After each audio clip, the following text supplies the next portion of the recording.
Way. So our next Mhm. presenter is Robert Holzweiss, and I can hear him loud and clear, which is always a big thumbs up. I'm going to turn it over to Bob, and if you haven't muted already, we're going to go ahead and mute for now, and then we'll invite you to participate as the session goes along. So I'm going to turn it over to Bob Holzweiss at the George H.W. Bush Library. Good morning, Bob. Good morning, Mark. How are you today? I'm very good. I'm very excited to have you with us. It's a shame it's not in person, but here we are. We started this morning and it's going wonderful, and it's great to have you. Well, it's great to be here. Thank you. Welcome, everyone. I'm Robert Holzweiss. I'm the Deputy Director of the George H.W. Bush Presidential Library down here in College Station. Just a little programming note, we're having a severe thunderstorm outside right now, so if I suddenly go away, don't go away yourself. I'll be back as quickly as I can, and if I can't come back, I'll try to make sure Therese or Mark know what's going on. Today, I'm going to talk to you about the President and the War Powers Act, but I'm not going to talk about the War Powers Act itself in any great detail. I'm more interested in sharing with you the application of the War Powers Act during the administration of George H.W. Bush, specifically with the Persian Gulf War in 1991, or leading up to the Persian Gulf War, should I say, in 1991. This is a complicated topic, and I hope I do it justice. There's a lot of legalese that I'm going to try to share with you in as best I can. Some people call it argo-bargo, and if I sound like argo-bargo, I'm sorry about that. I'm going to try to stay away from acronyms, because in the government, that's how you get put to sleep very quickly. And also, I will refer throughout the course of this talk to several documents which I provided to Mark and Therese, which will be in your primary resource package that you either will or already have in your possession. So this is some of our best stuff. Most of it has been declassified. It was either secret or top secret for 10, 12, 15 years from the date of creation. So I think you'll find that interesting. It's organized in chronological order, so you can kind of see the thinking of the Bush administration evolve, both in regard to Iraq, Kuwait situation, but also into the larger issue of domestic politics and how the War Powers Act is going to play into their thinking. So let's get started. That's obviously the front of our building. If you haven't been here, I'm obligated to invite you to come. It's a lovely place. And we just opened 2 new exhibits, which I'll talk a little bit about at the end. So what are we going to talk about today? In this order, we're going to talk about constitutional war powers, because that's something we're probably all, at least in passing, familiar with. We're going to talk about the War Powers Resolution and how it came to be, but again, not in depth. You're going to get a more in-depth conversation about that later this week. And then I'm going to spend the bulk of my time on the war powers in the first Gulf War. So I want to open up with sort of a I want to plant 2 philosophical seeds with you from pretty ancient philosopher Sun Tzu. And the idea here is, and I want you to keep this in your mind, our goal in the United States, the goal in the Bush administration was to undo the problems of the Middle East generally, but also the Iraq-Kuwaiti problem without fighting. That was our last resort. And as you'll see during this presentation, the lead up to the actual hostilities, everything was calculated to get Iraq to leave Kuwait without firing a shot. The second thought I'd like to plant with you is this one from Karl von Clausewitz, a 19th century German military officer: war's continuation of politics by another means. What I want you to think about with this is that war, we often see it as something that happens somewhere else, and the fighting is going on, but there's also larger political connotations, especially leading up to the war. And in this case, in the case of George H.W. Bush and his administration, there was significant domestic political considerations that are being calculated as they move in the direction of a war powers resolution. 2 times during this talk, I'm going to show you quick video snippets, and then I'm also going to ask you to take 2 polls as we move through the process, because I'm interested in your take on what you would do in that particular moment in time as we move in that direction. So first, the Constitution. These are the operative clauses in the Constitution. I'm not going to belabor these points. It really comes down to the separation of what Congress is allowed to do and what the president is allowed to do. Declare war, of course, is the exclusive domain of the Congress, and commander-in-chief is the responsibility of the president. And then you can read the rest of it there. And of course, if you have a copy of the Constitution, you can look it up yourself. It seems to be a pretty cut and dry, but it's really is not as cut and dry as you might think. So I decided, as most historians, and I'm sure many of you do, when you're unsure about the meaning of the Constitution, you ought to go and look at the Federalist Papers. These are three supporters of the Constitution writing under aliases, in this case, Alexander Hamilton writing as Publius, trying to explain in more detail the meaning of the clauses of the Constitution. In Federalist 69, he is writing about the specific issue of what the presidential authority is with regard to making war. Now, the capitalization that you see in front of you is in the original Alexander Hamilton note, or his letter to the people.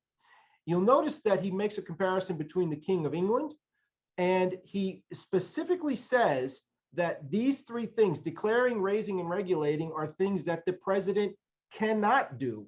The king can do, the president cannot do, because the people of the United States were very concerned that they were trading a king for a president with the same powers. And he wanted to assure them that that was not the case. So that is the operative thinking at the founding about what those clauses mean in the Constitution. Now, you might ask yourself, in more modern times, where does the United Nations come in, and where do our treaty obligations come in? Do our treaty obligations commit us to engaging in military activities in support of an allied nation, or to protect an ally from an attack? You probably recall in World War I, the lead up to World War I, there were a lot of treaty obligations that did in fact commit nations to save or protect nations when they were threatened or attacked. And I went and looked, and this is actually from 2003, and it relates to the second Gulf War, but it's equally applicable to the first Gulf War. And the important takeaway is UN authorization does not absolve the president of its constitutional obligations, and nor do North Atlantic Treaty Organization agreements or any other agreement. The Constitution trumps all of that. So you may have heard, you may hear on the radio or on TV or on blogs that the United Nations this, United Nations that.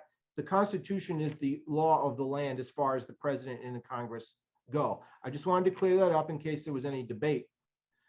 So now the War Powers Resolution, it was passed in 1973 during the Vietnam era, and it had three major parts. The Congress must be notified within 48 hours when the president deploys forces into hostile situations or where hostilities are imminent. This is really a reaction to the situation in Vietnam as it unfolded over more than a decade.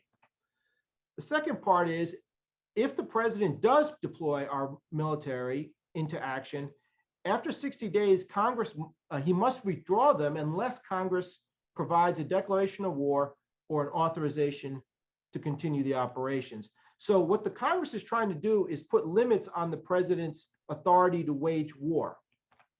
And finally, there is a clause that allows for a 30-day drawdown period if there is no agreement between the Congress and the president after 60 days.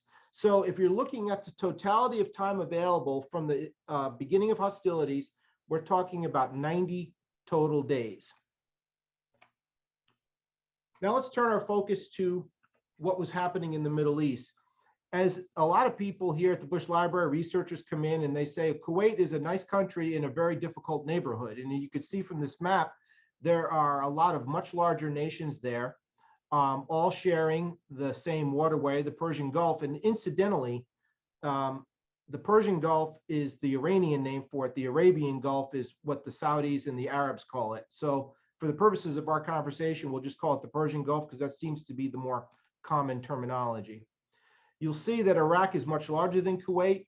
I want to walk you through a little bit of the thinking of Iraqis and Kuwaitis leading up to the actual beginning of hostilities in 1990. So we have some context for the rest of our conversation. So Iraq in the summer of 1990, you recall that they had just suffered had just concluded an 8-year war with Iran, in which not ironically, they were our ally. Iraq fought as a proxy for the United States against the Iranians. Remember, the Iranian revolution happened in 1979 with the Ayatollah Khomeini. So that war drained Iraq economically. There were hundreds of thousands killed, and really for no gain. The end of the war led to more or less the status quo antebellum for both countries. So the Iranian treasury was depleted, inflation was rampant, and the people were they were in trouble. There's no doubt about it. And any reasonable, fair-minded person would look at their economy in 1989, 1990 and come to the same conclusion. Iraq claimed that Kuwait was stealing oil versus slant drilling. You notice on the lower right-hand corners where Kuwait is, and we'll talk a little bit more about Kuwait specifically in a minute. And so that was their major beef, is that they were losing revenue because of Kuwait's actions. They still owed Kuwait $14 billion, which was loaned to them during the Iran-Iraq war.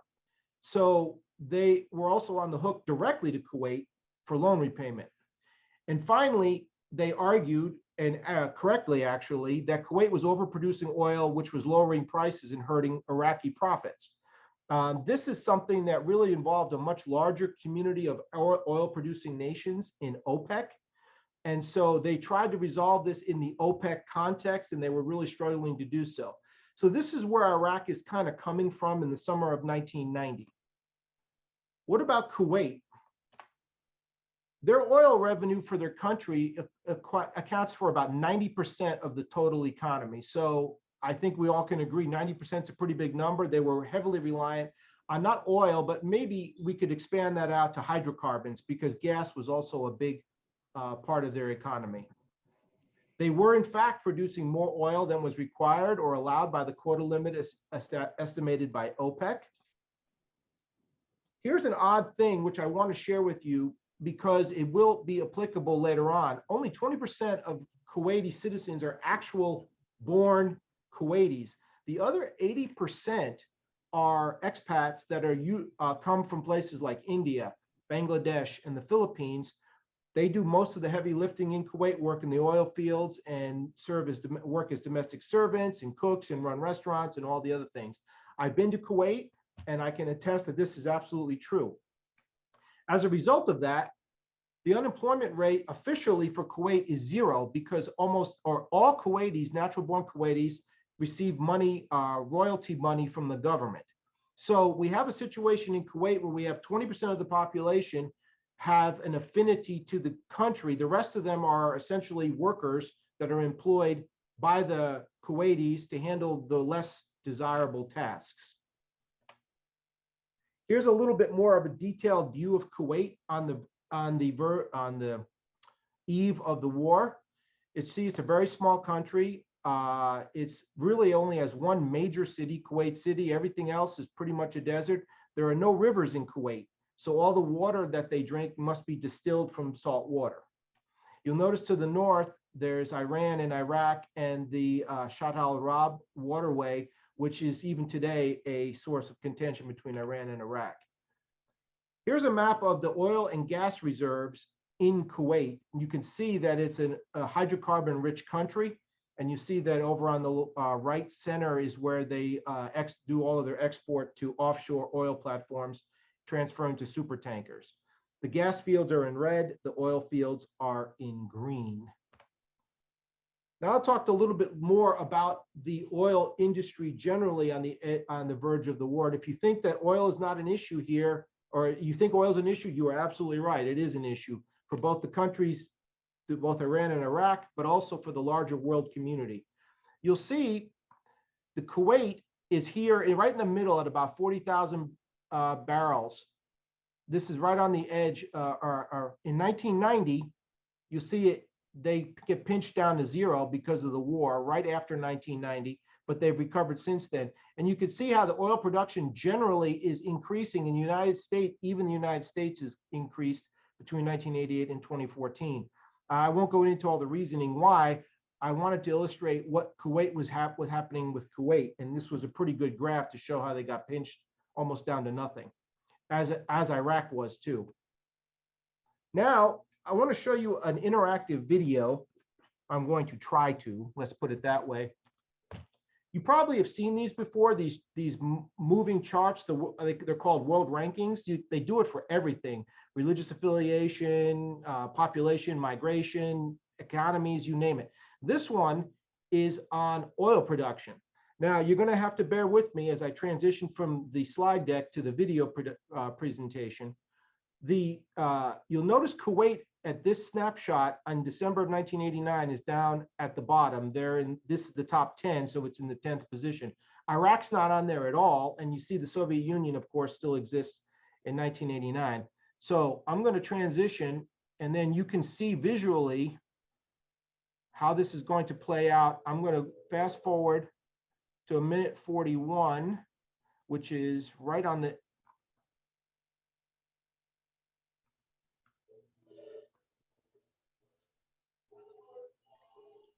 We're still looking at your PowerPoint, Robert. Oh, damn it. I think you need to reshare your screen and choose a different window. So probably the YouTube video window. Yeah, I'm gonna do that. Give me 1 second. Yep, no problem. All right. This is the pitfalls of PowerPoint. All right.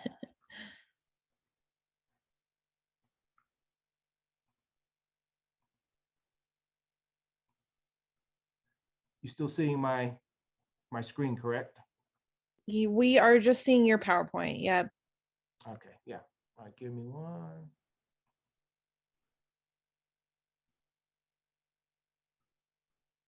Sorry, ladies and gentlemen. My PowerPoint skills are definitely not where they ought to be.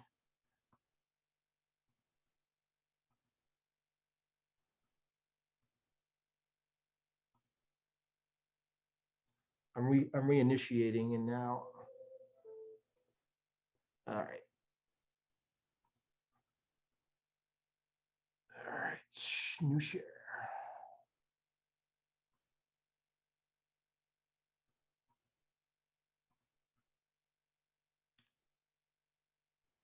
Here we are. Now we can see your YouTube. Okay, there we go.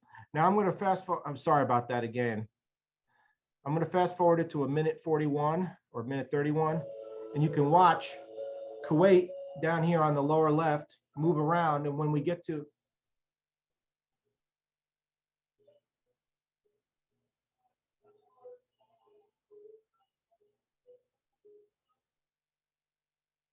I'm not going to show you the whole thing because it takes quite a while. It's several decades worth of information.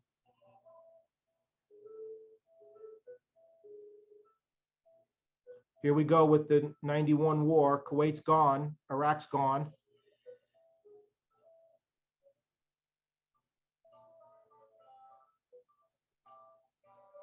Here comes Kuwait back again.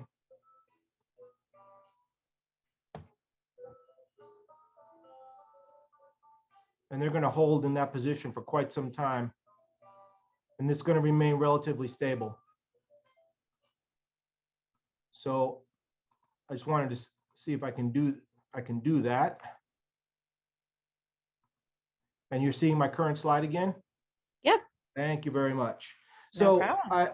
as professional educators, I can tell you that this world ranking thing is really a fascinating, as an aside, a fascinating way to graphically illustrate the way things have changed over time. So this one just happens to be oil production, but there's many, many, many more. So that brings us to this, and specifically to August 2nd, 1990. This is when Iraq invaded Kuwait, the day of August 2nd, 1990. And again, it's a complex issue in the weeks and even the months leading up to that, and how the US interacted with Kuwait, and our ambassador in Iraq interacted with Saddam Hussein personally and also with his administration. We just don't have enough time to go into that detail right now, but it is shared in the documents that are provided to you. Here is one of them.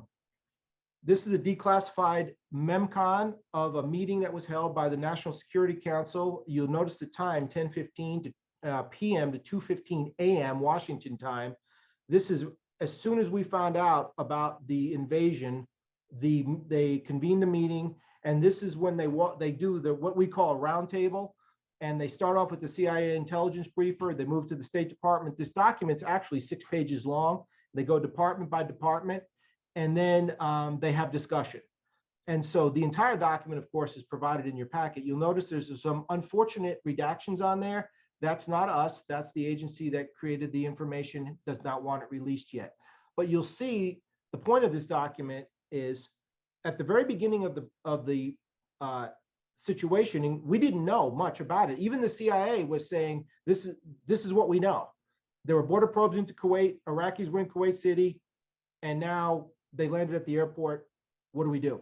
And so there are a series of meetings starting on with this one on August 1st, which is, it was August 2nd in Kuwait at the time, where we're going to walk through the process of moving toward that war powers resolution. All of the documents for these meetings are included in your packet. So after that meeting, or actually about the second meeting, President Bush went to Camp David to huddle with his senior advisors, and he got off the the helicopter at the White House, and he will, give me 1 second.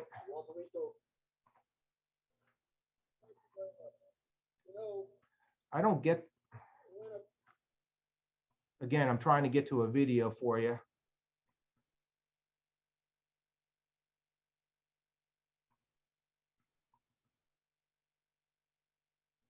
There you go. You can't hear it very well, though. Can you turn up the sound at all? At a weekend meeting at Camp David, he decided to offer U.S. forces to Saudi Arabia to protect its oil fields. When he returned to Washington, he had made another decision. I watched Dad get out of the helicopter, and there was this smoldering intensity to him. He knew that he needed to kick Saddam out of Kuwait, and I don't think he knew at that point exactly how he was going to do it. But there was this sort of focused, intense demeanor that was very different. This will not stand. This will not stand, this aggression against Kuwait. I've got to go. I have to go to work. He led with his gut, with his instincts. George Bush was emotive, emotional, intuitive, instinctive leader. Much more emotional than people thought. I was surprised that he spoke out that quickly, but his mind had been made up that one way or another, the Iraqis had to leave Kuwait. Now, that statement, this will not stand, doesn't translate into how we're going to make it not stand. Is it going to be sanctions? Is it going to be UN coalition action? Is it going to be unilateral U.S. action? And what exactly is it we're going to do? Bush dispatched Secretary of Defense Dick Cheney to Saudi Arabia to convince the Saudis to accept American forces. Despite a pointed warning the U.S. forces would desecrate the Muslim Holy Land, the king accepted the U.S. offer. Osama bin Laden, the 33-year-old Islamic radical who issued the warning, was placed under confinement.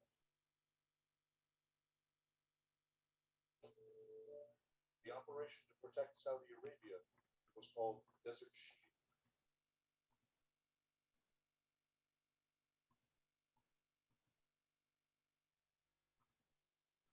So that is a little brief snippet of the decision making that was at the very beginning of this process, which we'll walk through pretty quickly right now. As Dora Bush Cook was the young lady, the lady speaking in that, and she obviously rode the helicopter with President Bush. She was most intimately aware of what he was thinking. Now, there was a note card that he had in his hand for that when he got off the helicopter and approached the press, and that he didn't use it. And when he walked in the White House after that little brief press meeting, his senior advisor said, "Where'd you get that from?" He said, "I made that up myself." So we know that this was President Bush's own thinking about what to do next in the Persian Gulf, what became known as Desert Shield and later Desert Storm. So what would they do now? Well, he's going to provide a public statement, of course. They're going to consult with allies, both in the Persian Gulf and around the world. We're going to meet with the UN Security Council because we're looking not so much for approval, but certainly for some sort of support from the United Nations, because going it alone in these with the UN is probably not a smart political idea. They immediately sent cables to diplomatic posts, and a couple of samples of that are in your document packet, what we said to our diplomats abroad. They sent a cable to Baghdad asking Saddam Hussein to clarify the situation, or his administration, actually, more accurately. And then finally, using the IEEPA, we embargoed and froze all Iraqi and Kuwaiti assets in the United States and anything we could get our hands on, because we were aware that the Iraqis were looking to seize Kuwaiti assets and use them for their own good. And we didn't want that to happen. So there's really three options that President Bush and his administration could use at this moment. First, they could declare war. And so he went to his White House counsel, a gentleman named C. Boyd and Gray, who produced a very extensive document, which again is in your package, explaining why or why not we should declare war. And as you notice in this little snippet here, there are few legal advantages as far as the attorneys were concerned. If you're looking at a modest commitment, this is probably not the way you want to go. You may want to seek a declaration of war or a joint resolution from Congress, the other two options later on. What about international law? Well, Boyd and Gray walks through that as well. The declaration of war is really designed to notify neutral powers, prepare our nation for war, and publicly explain the circumstances. So a declaration of war really was not seriously considered, at least initially. What does the Constitution say about it? Well, here's the important part. Under our Constitution, the Congress declares war, but the commander-in-chief has the power to conduct it. What's in red here is critically important because this sort of crystallizes the thinking of the Bush administration with regards to the War Powers Act and seeking a resolution from Congress. Since we do not initiate aggressive war, the executive branch, and this is Republicans and Democrats, both before and since, has held that the president can put US forces in combat without a declaration of war. This is the White House counsel advising the President of the United States. What is some alternate authority? Well, there's actually another resolution passed by Congress in 1957 during the Eisenhower administration, which would, in the White House's view, allow them to go to the Middle East and wage war against Iraq to get them out of Kuwait. And it was in effect still in 1990. And there's a little snippet of it right there. And it's really designed to stop the spread of communism. And no one would accuse Saddam Hussein of being a communist, but they did think this was a potential option for them. So what about a war powers resolution? The war powers resolution would be an alternate to a declaration of war, but they considered in the White House the war powers resolution as unconstitutional and unconstitutionally infringing on the president's power as commander-in-chief of the military. So that's what their thinking is, at least on August 7th, 1990. There's one other thing I want to raise with you, the hazards of declaring war. When you read this document, if you choose to read it, you'll notice there's a significant portion of it that's dedicated to the over-ask, is what I call it, where they were very worried that if the president gets war powers, they won't be necessary, first of all, but they also look back and see the kind of damage that to American civil liberties that can be done when the president has these powers. And something they specifically mention is the interning of Japanese American citizens in World War II. And they really didn't want to risk that kind of problem with Arab American citizens or Palestinian American citizens, or however you want to interpret that. So there was definitely some thought put into this and some fear that a declaration of war would spiral out of control in ways we could not anticipate. This is when we're going to go to poll number 1, and I'm going to throw it to Therese to see if we can do this. Therese, are you there? Yes, sir. All right. The So I'm poll asking should be all of you- launched. You should be able to choose your response. And then once everyone has voted, I'll publish the results. So maybe give it like 30 seconds or so, and Sure. then we'll publish Thank the you, results. Therese. No problem.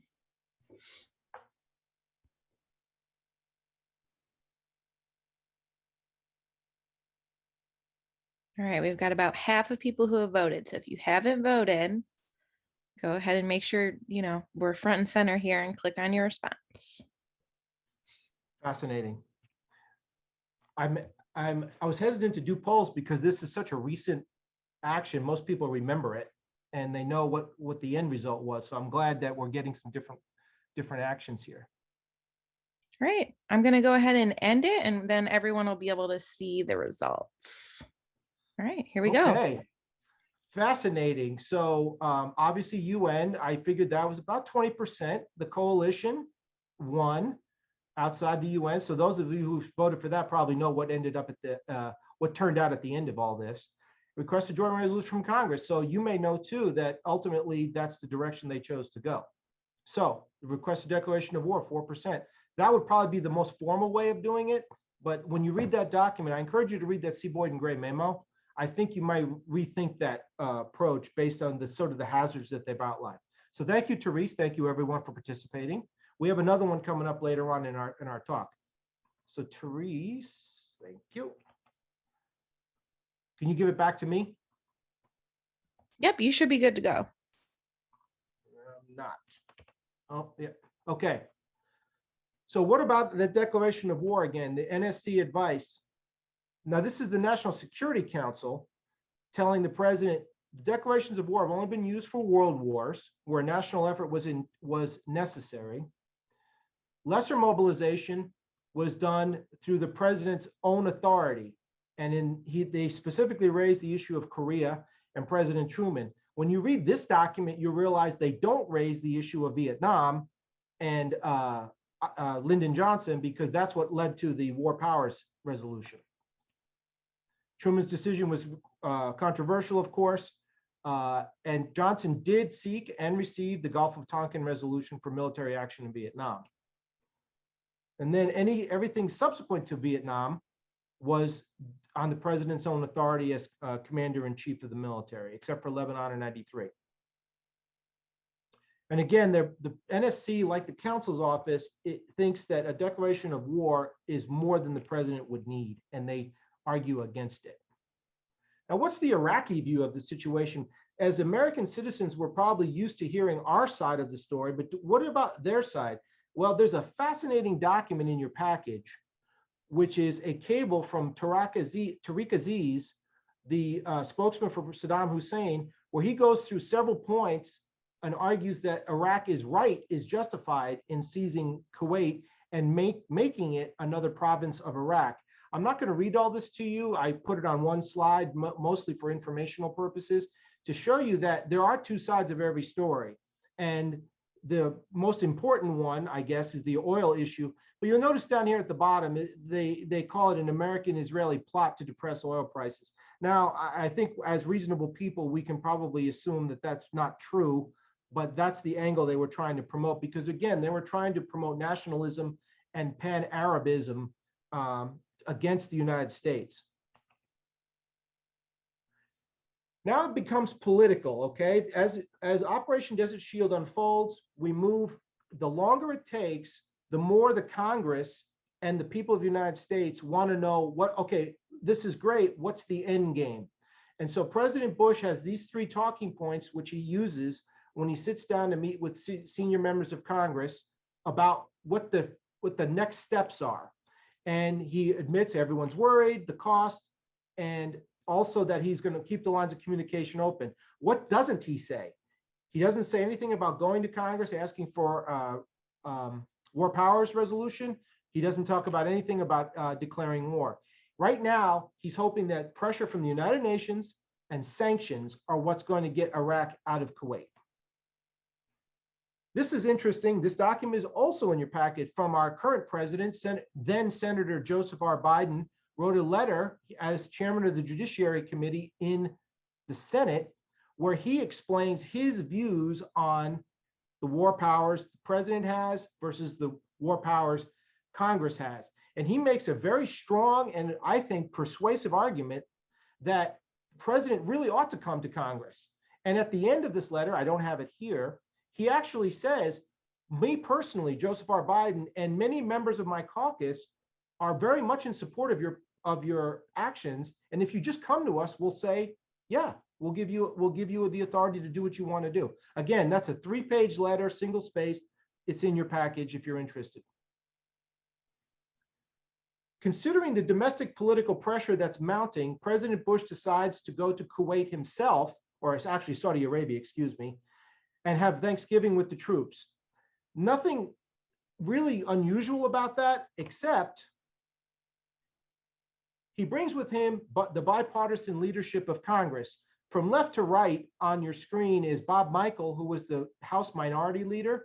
Bob Dole, you probably recognize, the Senate Minority Leader. That's George Mitchell, the Senate Majority Leader behind President Bush. And on President Bush's left shoulder is Tom Foley, who was the House, the Speaker of the House. And of course, that's Mrs. Bush over on the far right. So President Bush wanted the senior leadership of both parties, bipartisan, to go with him to the Middle East, visit with the troops, and discuss and see for themselves what the situation on the ground is there. When they get back, about a week and a half after they get back, the NSC is asked to put together a plan for what would ultimately be the end game for this situation. And there's three, again, there were before, there's three now, three options. Go it on your own, joint resolution, declaration of war. The salient points. As far as they're concerned, the president has the authority to do what he needs to do because Iraq at the time was holding US hostages. And up until that point, there was no argument from anybody that the president could not try to rescue American citizens that were being held abroad. The principal drawback of proceeding is that they would not satisfy the 60 days required by the War Powers Resolution, and that the War Powers Resolution included a provision, which was mentioned, that was actually unconstitutional, that both houses could vote against a presidential action. The president would not need to sign it, but it would become authoritative. I'm just throwing this in there because there's a lot of angles to approach this with. This is just one of them, INS versus Chadha, where they said this approach to constitutional governance is not acceptable. Salient points on the joint resolution. It would obviously get rid of the 60-day clock as a concern, but would not eliminate the necessity of reporting to Congress. It would provide political protection. This is not me. This is what the NSC is saying. It would get Congress involved so they would not be opposing President Bush's policies down the line. It would also get the public on board as best they could. So you're looking for a War Powers Resolution as a political, domestic political action. And finally, a joint resolution would notify Congress, of course, but it would, if hostilities began and then we asked for a joint resolution, that would be a political pressure on Congress to act.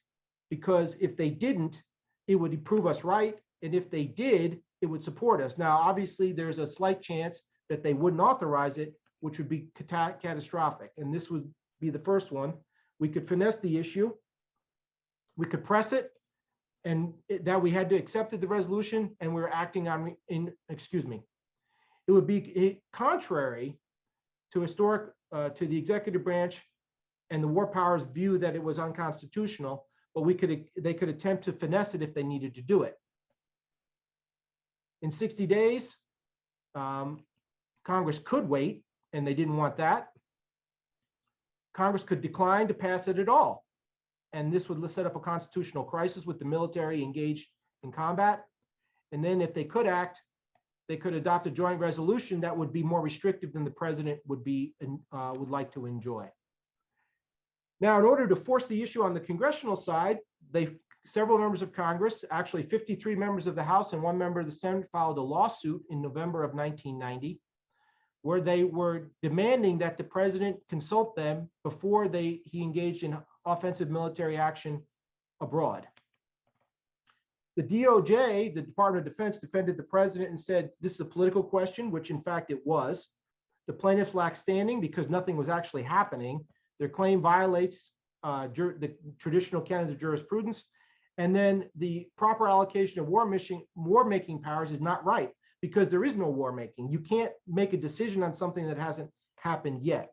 So the district judge denied the plaintiff's request, and that was a bullet dodged, but that actually got the attention of the folks in the White House. One final log I want to throw on this fire about what direction they ought to go. This is the day before the president and his administration made their decision. C. Boyden Gray, the White House counsel, attended a talk with Professor Carter from Yale Law School, where he argued that a declaration of war was not an essential check or balance, and that we're totally misreading the Constitution. In fact, Congress's power to control the president's war making comes from appropriations and its ability to pass laws regulating the armed forces, which is, of course, not in dispute. So his argument was they authorized spending for Desert Shield, they approved hazardous pay for the troops, and they provided 2 resolutions supporting the president's actions in August. So in his view, and Professor Carter's view, what else was needed to go forward? In fact, he said an early draft of Article 1, Section 8 read Congress shall have the power to make war, but the final version was declare war. So this may be nitpicking or splitting hairs, but there was still some debate in the White House in early January 1991 about what to do. By adopting new language, as far as Professor Carter was concerned, they were freeing the president from the rule by committee that General Washington had to suffer through during the Revolutionary War. And again, the power of the purse and the standing army clauses are the congressional checks on power.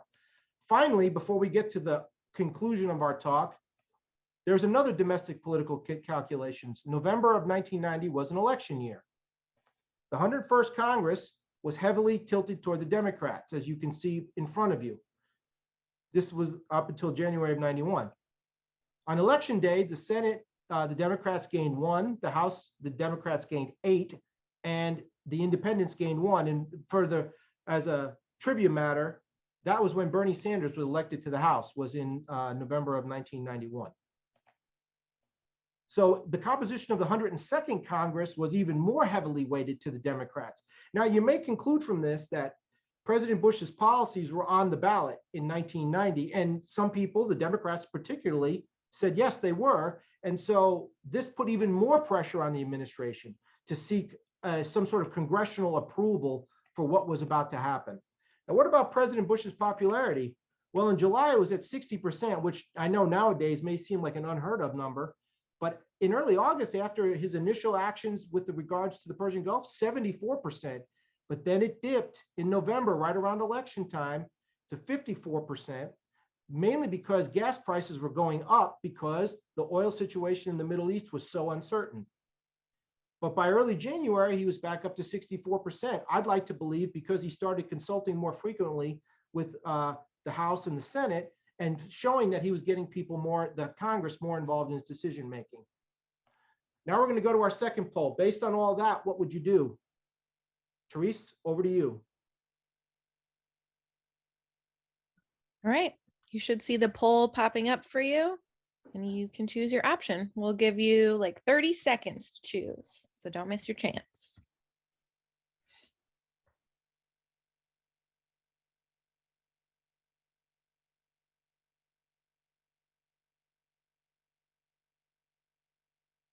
All right, about 10 more seconds.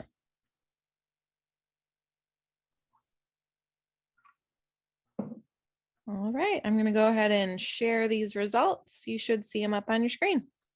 Thank you very much, Therese. Thank you, everyone, for participating.